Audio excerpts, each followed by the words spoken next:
Bom dia, boa tarde, boa noite, meus amigos do Praticamente Inofensivos. Eu sou o Eric Batalha e estou aqui com o Rodrigo Bandeira. E galera, bom, a gente tá aqui finalmente, né? Sei que vocês estavam com saudade da gente. Mentira! Mas não se preocupe que a gente vai, mas a gente volta. Rodrigo, a gente tá aqui hoje para falar sobre um tema que a gente estava devendo. A gente tinha prometido, não sei se vocês lembram, né? A gente prometeu um tempo atrás, só que é um tema que exige certa responsabilidade. Então a gente quis dar uma estudada valendo antes de chegar aqui e conversar com vocês sobre isso. Mais ou menos. A gente fez aquilo que a gente podia. Enfim. Rodrigo, somos grandes consumidores de cultura pop, certo? A cultura pop, assim como boa parte da cultura de massa, né? Ela reflete boa parte daquilo que acontece na vida real. Na sociedade, né? De uma maneira geral, né, as artes, elas geralmente, de uma maneira direta ou indireta, elas acabam refletindo aquilo que está acontecendo no mundo real na época em que essa obra ela foi feita. E nos quadrinhos não é diferente. De forma alguma. Na verdade, inclusive, nós já tratamos de alguns temas aqui no canal, né? Sobre personagens, sobre quadrinhos que tratam de questões sociais muito importantes. Tem nossos vídeos, né? Sobre Pantera Negra aqui, que tu gravaste com o Caverna. O Jefferson Caverna, tá aparecendo aqui em algum lugar o link. Tem um vídeo que foi feito sobre Mulher Maravilha também. Certo? Falando sobre a questão da questão feminina, questão de gênero, né? Isso. Eu não participei desse programa, infelizmente, mas eu assisti. Eu espero que você tenha assistido também. Se não assistiu, tem aqui. Ele não estudou pra fazer o programa, essa que é a grande verdade. Opa! Eu vou cortar isso. Então, Rodrigo, hoje a gente tá aqui também pra falar sobre um grupo, na verdade, de super-heróis. Um grupo que, apesar de não ter sido o primeiro grupo dos quadrinhos, foi um grupo que ele foi um divisor de águas na forma de escrever sobre grupo. Certo? Que foi uma grande inovação da forma de interpretar, de ler, enfim, de fazer quadrinho. Sim. Nós vamos falar hoje um pouco sobre os X-Men.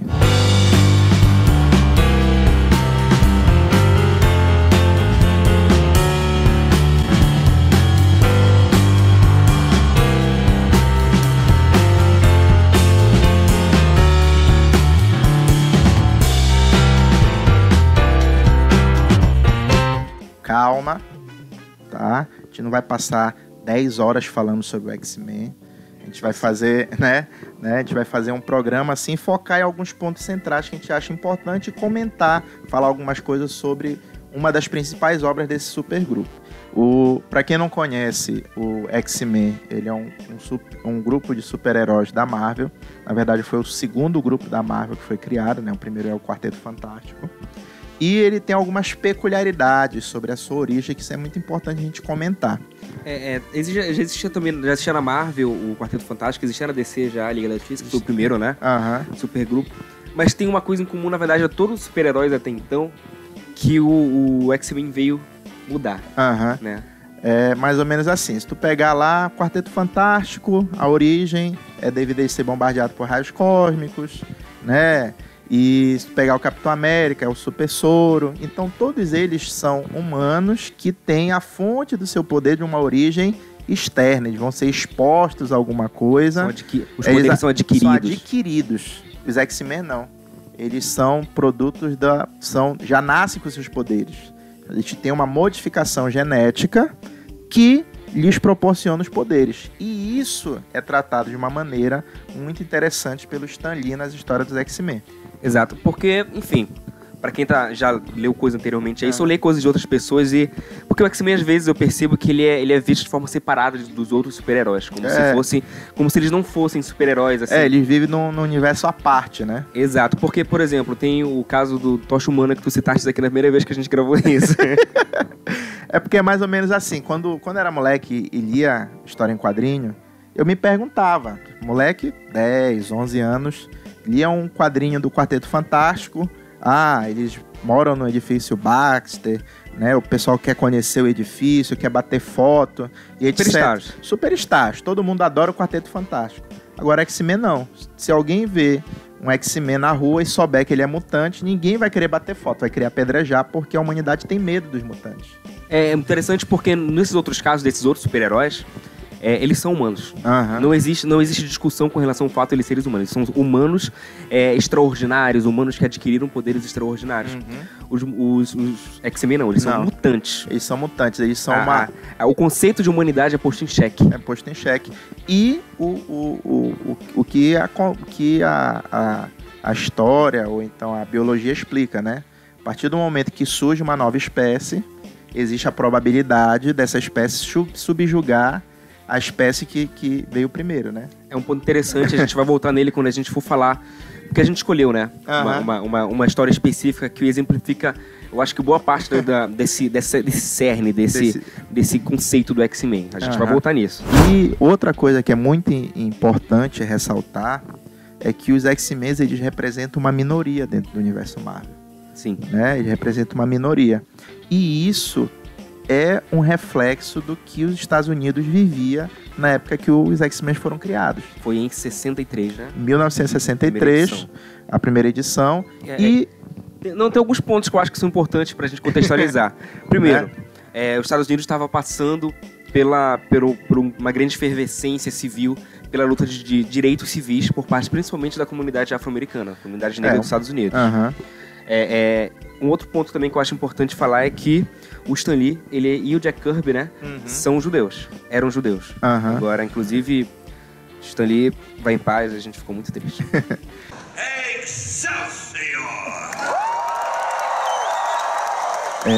E então é muito importante frisar essa visão de que eles são uma minoria, eles foram criados por pessoas que também passaram pela experiência de serem minorias, serem perseguidos, e isso daí você enxerga claramente nos X-Men, né? Então, você tem uma experiência pessoal dos criadores e tu tem um contexto histórico. A época que eles foram criados está, de maneira indireta, está representando o que a sociedade está passando. Então, a pessoa que comprou a HQ do X-Men em 1963 lê a questão de eles não poderem, se estiverem na rua e alguém souber que ele é mutante, ele não vai poder entrar em determinados lugares. Mutuna era o termo pejorativo que é usado na HQ. Na HQ, né? É um mutuna, aí o cara, assim, lá é bastante, como é que se diz? É bastante agressivo, né? As pessoas vão atrás, vão querer espancar e etc. E, em algumas situações, os negros norte-americanos passavam pela mesma coisa, né? O banheiro que eles usavam não era o mesmo, o bebedouro, determinados locais eles não podiam entrar. Isso. Essa história vocês conhecem, sabe? E eu acho que o pior de tudo é que tu lê X-Men hoje em dia e continua atual pra caramba. Com certeza. Não é uma coisa passada, assim. Tem coisas que a gente lê que a gente... Pô, foi escrito há 30, 40 anos atrás e continua super atual. O que é que acontece? A formação dos X-Men se dá a partir do professor Xavier. Então ele é um mutante que tem poderes telepáticos e ele, como tem uma certa fortuna, tem uma certa quantidade de dinheiro, ele faz uma escola para os jovens mutantes, onde ele treina esses mutantes para protegerem a humanidade, né? Então, tu tem um grupo que é minoria, que vão ser treinados para controlar esses poderes, para eles poderem ajudar as pessoas que odeiam eles. Isso. Esse é o ponto, e tem o contraponto dele, né, Rodrigo? Que é o Magneto, que é uma figura que, por outro lado, acredita que os mutantes têm que se unir e sobrepujar os seres humanos. É assim, né? São as duas visões, né? O Xavier acredita que se os mutantes aprenderem a controlar os seus poderes e usar esses poderes para defender a humanidade vai ver que eles não são uma ameaça e eles vão conseguir viver em harmonia. O Magneto, não. Ele acha que os X-Men são a nova raça, eles vão aumentar e vão sobrepujar os humanos, né? Então existe esse embate. E o embate se torna mais interessante quando você descobre que o Xavier e o Magneto eles eram amigos.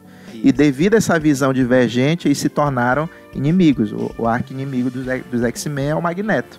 E é interessante porque dá pra gente traçar um paralelo. Na verdade, um paralelo dá pra gente passar um paralelo que ele é traçado. Por pessoas discutem HQ, pessoas no mundo inteiro. A gente pesquisando, a gente encontrou vários artigos, né? Isso, de universidades fazendo paralelo do contexto da luta dos direitos civis dos negros com o que acontece na HQ dos X-Men. Fazendo, assim, uma interseção, uma análise bem rasa. Já que nós estamos cientes que isso é bem raso, na verdade a história é muito mais complexa que isso. Muito bem mais complexa do que isso. Na década de 60, nós tivemos dois grandes líderes, né, do movimento negro, que seriam o Martin Luther King e o Malcolm X. E os dois tinham visões bastante diferentes de como é que a briga pelos direitos deveria ser feita, né? O Malcolm X, ele acreditava que a igualdade só seria conquistada pelo embate, e o Martin Luther King, devido às influências do Gandhi, ele acreditava que você tinha que fazer movimentos pacifistas, que seria a visão do professor Xavier, e o Magneto seria mais ou menos, uma análise bem rasa, tem que frisar bastante isso, seria a visão do Malcolm X. Então você consegue traçar essas pequenas interseções no que foi escrito na época. O paralelo que dá para traçar aqui é justamente que em ambos os casos, tanto do quadrinho quanto na vida real, esse posicionamento ele não vem do nada. Ele é fruto de uma construção histórica complexa, certo? Tanto do Malcolm X quanto do Martin Luther King. São duas pessoas que tiveram... duas pessoas não, enfim. Um personagem... um personagem... Eu tô preocupado com isso. Gente, vocês estão entendendo que a gente tá fazendo uma análise bem rasa aqui mesmo. O Malcolm X, ele viveu uma vida cheia de dificuldades. Sim. Desde criança, desde novo, certo? O Magneto também. Entendeu? E no caso do professor Xavier e do Martin Luther King, também passaram muitas dificuldades. Mas tiveram uma base ali, familiar, principalmente, muito mais forte. Assim, se for traçar paralelos, né, e espero que ninguém se sinta ofendido ou achar que a análise é muito rasa, mas a gente pode traçar pontos de interseção. Pegar a vida do Malcolm X, ele criança, foi separado da família, né, foi para adoção, se tornou delinquente, foi preso, e na prisão que ele começou a estudar e se tornou o líder do movimento em prol dos direitos civis dos negros, né? O Magneto, ele perdeu a família no campo de concentração nazista, né? Ele conseguiu fugir, construiu família, e a família dele foi morta por antissemitas. Isso. Foi morta por pessoas que não gostavam de mutantes. Então você consegue ver pontos de interseção, né? Então, quer dizer, talvez o Stan Lee tenha pesquisado um pouco sobre a vida dele e traçou alguns pontos de interseção com relação ao personagem Magneto. Mas, para além disso, a gente pode traçar um paralelo com a luta negra, com a luta dos judeus, entendeu? Com a luta homoafetiva. Na verdade, qualquer minoria pode se enxergar nos X-Men. Os X-Men são mutantes, são mais uma minoria no mundo que também luta pelo próprio reconhecimento. A primeira formação do X-Men é formada por Ciclope, Jean Grey, o Hank McCoy, o Arcanjo e o Homem de Gelo, que é o Bob, né? Assim, todos eles são dos Estados Unidos, vivem nos Estados Unidos, foram acolhidos pelo professor Xavier. Foram publicados durante um bom tempo e depois o título foi cancelado por baixas vendas. Um escritor que se tornou editor da Marvel chamado de Len Wein foi encarregado de revitalizar a equipe. Aí ele já fez uma equipe que é chamada de equipe mundial. Sim. E cada mutante vem de uma parte diferente do planeta. Certo. Que é a formação que a maioria das pessoas conhece, que é a formação daquele desenho clássico da Fox, dos filmes, etc. Que é o Wolverine, que é do Canadá. Tu tens a Tempestade, a Ororo, que é do Quênia. Tu tens o Colossus, que é da ex-União Soviética, da Rússia. Tu tens... Quem mais que a gente pode citar? O Noturno, que é da Europa Oriental. Se eu não me engano, ele é alemão. Se eu não me engano, ele é alemão. Né? Então, tu tens uma equipe mundial. Então, ele pegou pessoas do mundo todo para formar uma nova equipe. E, logo depois, ele escreveu as primeiras histórias e chamou um inglês chamado de Chris Claremont para escrever as histórias onde o X-Men ganhou o status de super equipe. né? Um fenômeno que foi uma das revistas mais vendidas, né, dos Estados Unidos, que era o título dos Mutantes, pra te ver, né? Uma equipe de minoria que acaba sendo a HQ mais vendida na época dessa publicação. E a gente separou aqui uma das principais histórias dos X-Men. São várias, né? Se a gente for falar aqui, a gente talvez um dia a gente faça um programa falando sobre as sagas, né, dos X-Men. Repito, só depende de vocês.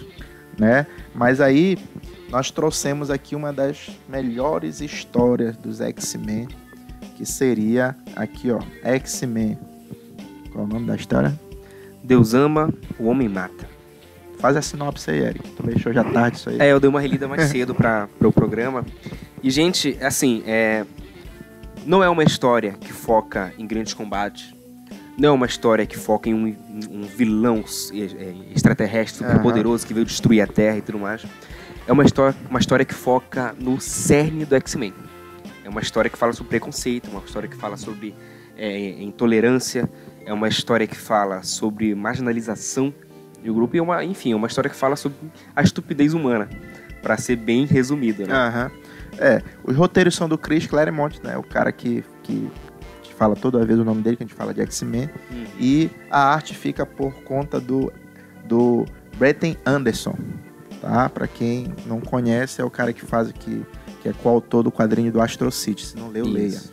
Né? Então, essa história aqui, ela faz parte de uma iniciativa da Marvel de fazer as graphic novels, né? As novelas gráficas, né? Novelas em formato de quadrinho. Que hoje são muito comuns, mas... Que hoje são muito comuns, que na época era uma coisa bastante pioneira, né? E a proposta era você ter uma história fechada, né? O formato se parece com os álbuns franceses de HQ, né? E essa iniciativa começou em 1982. Tanto que essa HQ foi publicada nos Estados Unidos em 82 e, se eu não me engano, aqui no Brasil em 88, né? E, como o Eric falou, ela trata simplesmente do âmago. Na verdade, acho que a proposta do Chris Claremont era trazer os conceitos do Kirby, né? Isso. Do Kirby, não, do Stan Lee. Do Stan Lee com relação aos X-Men, que é contar uma história de intolerância, de preconceito. Então, a HQ ela já começa dando um tapa na cara de quem tá lendo pra mostrar, olha, é isso aqui que a gente vai falar. Ela começa com 2 crianças sendo assassinadas, uma de 9 e uma de 10 anos, por um grupo chamado de Purificadores, um grupo extremista anti-mutante chamado Purificadores. Eles perseguem e matam essas crianças depois de já terem matado os pais dela, entendeu? Então ela já começa de uma forma muito forte, muito diferente do que era escrito na época, né? Justamente por ser uma graphic novel, por ser uma história fechada, tinham liberdades que poderiam ser tomadas com o grupo. A proposta era escrever uma história que não faz parte do canone, né? Isso. Né? Então ele tinha total liberdade de criar o clima, que isso aqui ia ficar fechado aqui e não ia ter consequência na série mensal. Isso. Esse grupo que se autodenomina Purificadores, eles são um grupo que persegue mutantes, no caso, pelo país, né? A história se passa nos Estados Unidos. E são comandados por um líder religioso que tem muita influência, inclusive política, dentro dos Estados Unidos e procura formas de fazer essa cruzada, como ele mesmo chama, a cruzada Striker, o nome do personagem Striker, fazer com que essa cruzada ela seja vista como algo positivo pela maioria das pessoas, com que ela seja aceita como algo legítimo, essa guerra ao mutante. Tu vai ler a HQ, ela foi escrita em 1982 e tu vai ver que tem muita coisa parecida com a nossa realidade hoje, né? Ele é um reverendo, ele é um líder religioso, ele tem um canal da TV. Então, digamos assim, que ele tem um grupo, tem aquele determinado número de pessoas à volta dele que acredita em tudo que ele fala. Exato. E como ele ataca os mutantes, né? Que ele diz que os mutantes não são uma obra de Deus. Isso, ele na verdade, é interessante esse HQ que o Claremont teve todo o trabalho de buscar embasamento bíblico, na verdade. Isso. Pro que o Striker, né, o vilão da história, que não é um super vilão, não é alguém que tem superpoderes, ele é simplesmente uma pessoa com uma opinião forte e uma legião de seguidores. Que procura, principalmente por base de embasamento religioso, por um lado, por outro lado, também busca a questão do embasamento científico, a partir do momento que ele fala que eles não são humanos. E através desse embasamento científico deles não serem humanos, se ele conseguisse provar que eles não são humanos, eles perderiam todos os direitos humanos. Ou seja, eles seriam um grupo completamente sem suporte, por conta enfim, de todas as instituições criadas pela nossa sociedade. Então, é uma história que, na verdade, ela te toca justamente porque ela mostra como seria fácil desumanizar um grupo. Sim. Como seria fácil desumanizar um grupo. E os diálogos são maravilhosos, né? Tem uma passagem, né, que a Kitty Pryde, ela sofre preconceito por ser mutante, e uma das amigas da equipe, que não é mutante, mas ela é negra, diz assim, não leva isso pro lado pessoal e tal. A Kitty Pryde vira pra ela e diz, e se fosse uma pessoa te chamando de crioulo, como é que você ia reagir? Né? Então, Claremont... São passagens fortes. São passagens fortes. Então, é uma HQ que tu vai lendo e tu vai refletindo o tempo todo, E o que espanta é a questão de que ela foi escrita em 1982, ou seja, a HQ tem 36 anos, mas continua extremamente atual. Então, se você nunca ouviu falar, ou se você já ouviu falar e você nunca leu, procure. É curta, entendeu? É uma história de 65, 66 páginas. Que era a proposta, né, das graphic novels.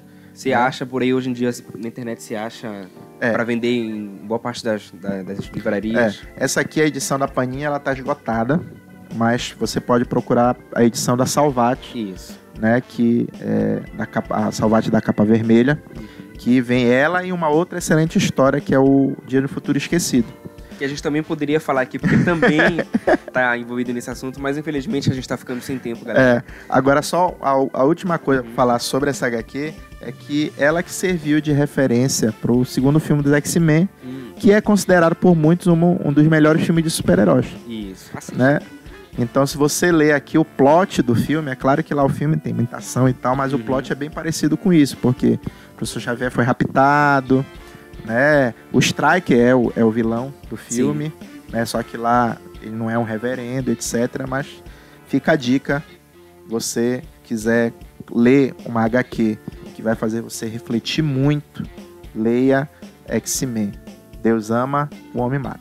Se você chegou até aqui, quer dizer que você gostou do vídeo, gostou do nosso papo, então vai lá embaixo, se inscreve no canal. Se você já é inscrito, ativa o sininho para que toda vez que a gente poste um vídeo, você seja um dos primeiros a assistir.